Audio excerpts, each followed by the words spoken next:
పరిశుద్ధుడా నా యేసయ్యా,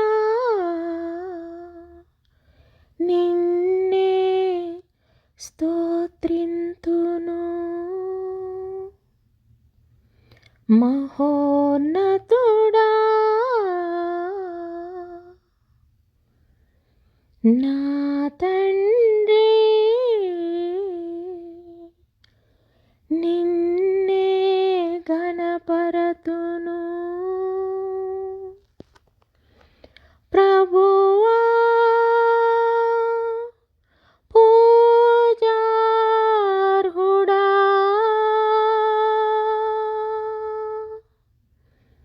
మహిమా సంపన్నుడా,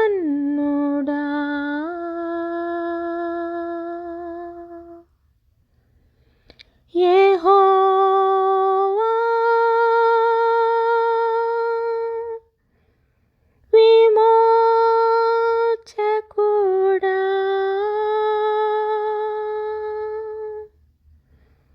ఆశ్రయ దుర్గమా, ప్రభువా పూజార్హుడా, మహిమా సంపన్నుడా,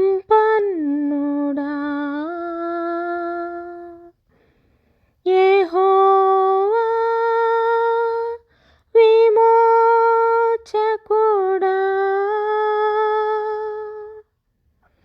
ఆశ్రయ దుర్గమా. హల్లెలూయా, హల్లెలూయా. దేవా, మేము నీకు కృతజ్ఞతాస్తుతులు చెల్లించుచున్నాము. నీవు సమీపంగా ఉన్నావని కృతజ్ఞతాస్తుతులు చెల్లించుచున్నాము. నరులు నీ ఆశ్చర్య కార్యములను వివరించుదురు. హల్లెలూయా, హల్లెలూయా. మనందరికీ తండ్రియు మన రక్షకుడును మన ప్రియ ప్రభువగు శ్రీ యేసుక్రీస్తు శుభనామమున మీ అందరికి కూడా మరి ఉదయకాలం ఆదివారము ప్రత్యేకమైన వందనాలు తెలియజేసుకొంచున్నానండి.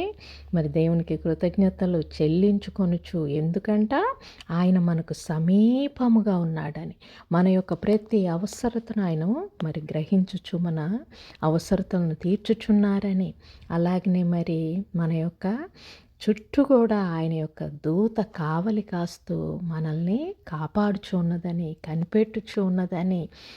ఎంతమంది అండి మన మరణావస్థలైనా, మన యొక్క రుణ బాధలైనా, మన శత్రు బాధలైనా, మన యొక్క శారీరక శ్రమలైన, లోకపు బాధలైన అన్నిటిలో కూడా ఆయన సమీపముగా ఉన్నాడని మనము ఆయనకు కృతజ్ఞతాస్తుతులు చెల్లించుచున్నాము. ఎవరైనా మనకు సమీపంగా ఉంటే అది ఎంతటి ఆత్మీయత అండి, ఎంతటి అది ఆదరణ అండి, ఎంతటి బలం అండి, ఎంతటి మనకు అది నెమ్మదండి.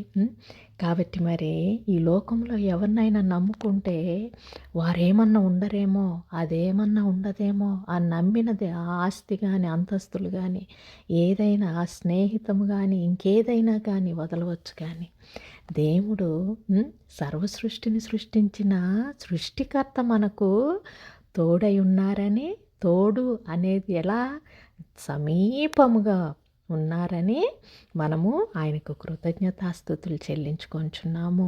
తెలిసిన వారము, తెలియని వారికి ఇదిగో ఈ దేవుడే నేను నమ్మిన దేవుడు, ఇదిగో ఆయన నన్ను ఎన్నడూ విడువడు, ఎడబాయడు అని చెప్పేసి. అవునండి, మనందరం కూడా ఒక సత్యమును ఆశ్రయించుచున్నాము, ఆ సత్యమునందు ఆరాధన అర్పిస్తున్నాము అనేది లోకమునకు తెలియటానికి మనల్ని ఎంచుకున్నందుకు ప్రభువుని ఎంతమంది నాతో పాటు స్తుతిస్తున్నారండి. దేవుని నామానికే, క్రీస్తు నామానికే వందనాలు చెల్లించుకొంచున్నాము. ఎందుకంటే పరిశుద్ధుడైన దేవుడు ఆయన సత్యమును కోరుకొనుచున్నారు. సత్యమునందు ఆత్మయందు మరి ఆరాధన ప్రభు కోరుకొంచున్నారు. మన హృదయం సత్యమునందు వెలిగింపబడాలని కోరుకొంచున్నాము. అది ఆరాధనగా ఆయనకు ప్రియముగా ఉండాలని కోరుకొంచున్నాము. సమరయ స్త్రీ మరి బావి దగ్గరకు నీటి కోసం వచ్చినప్పుడు మరి ప్రభు అక్కడ ఆమె కోసం వేచి చూస్తూ మరి ఆరాధన సత్యమును గురించి ఒకప్పుడు ఒక సమయం వస్తుంది అని ఆమె అంటే ఇదిగో నేను వచ్చి ఉన్నాను అని చెప్పేసి మరి ఇదిగో మెస్సియ్య, ఇదిగో అభిషిక్తుడు అని చెప్పేసి ఆమెకి తెలియపరిచిన ఆమె యొక్క దాహమును తీర్చిన ప్రభువు మరి ఊరిలోనికి పరిగెత్తుకొని వెళ్ళి సమస్తమైన తెలిసిన వారిని అందరినీ కూడా ఇదిగో ఆయనే, ఇదిగో మెస్సయ్యని నేను చూశాను, అభిషిక్తుడిని నేను చూశాను అని చెప్పి అందరినీ కూడా పిలుచుకొని వచ్చిందంట కదండి. కాబట్టి మనం కూడా ప్రతి ఒక్కరము కూడా ఆయన ఆత్మను దర్శించిన వారమై ఆయన మనలో నింపిన ఆ జీవమును, ఆ యొక్క నదిని, యేసుక్రీస్తే జీవము ఈ లోకమునకు అని ఆత్మయందు సత్యమునందు ఆరాధించుకొనుచు ఈయనే సమీపముగా వచ్చి ఉన్నాడు అని చెప్పి ఇతరులకు తెలియపరిచే వారిమై ఉన్నాము. అవునండి. ప్రభు నామానికి మహిమ కలుగును గాక. దేవా, నిన్ను స్తుతించుకోవటము మాకు ధన్యత తండ్రి. అది కూడా ఆత్మయందు సత్యమునందు ఏ యొక్క ఈ లోకంలోని సృష్టి యందు మేము కనుగొనలేనిది ప్రతిమల యందు ఇంకా దేని యందు కాదు, కానీ అది మా యొక్క ఆత్మలోనే నిన్ను సత్యమునందు ఆరాధిస్తున్నాము తండ్రి. హల్లెలూయా, హల్లెలూయా. అభిషిక్తుడా, ఆరాధ్యుడా, నిన్నే ప్రేమింతును. 10,000లో అతి సుందరుడా, నీలోనే హర్షింతును. రాజా, నా సర్వమా, నీకే స్తుతి కీర్తన. నీతో సహవాసము నిత్యం సంతోషమే.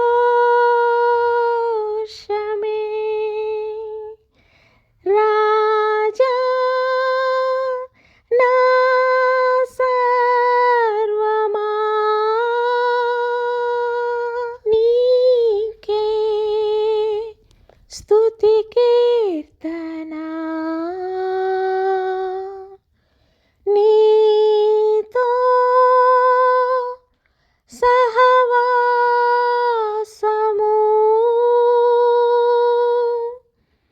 నిత్యం సంతోషమే,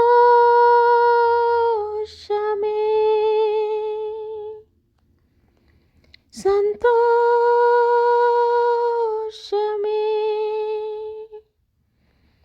సంతోషమే.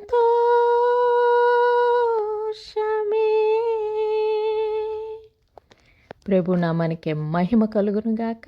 మరి దేవుడు మనందరినీ కూడా దీవించి సత్యమునందు ఆ యొక్క ఆత్మయందు ఆయన్ని ఆరాధించుకునే సమయం మనందరికీ మరి దయచేయునుగాక. ప్రభు యొక్క ఆత్మ మనందరినీ కూడా పరిశుద్ధపరుచుకొని ఆయన సన్నిధిలో నిలుపుకొనుగాక. హల్లెలూయా, హల్లెలూయా, హల్లెలూయా. దేవునికి మహిమ సదాకాలము చెల్లించుకునే వారిముగా ఆయన సన్నిధిలో అందరము సమస్త జనులు కూడా దీవించబడి ఆశీర్వదింపబడుదురుగాక. ఆమేన్, ఆమేన్, ఆమేన్.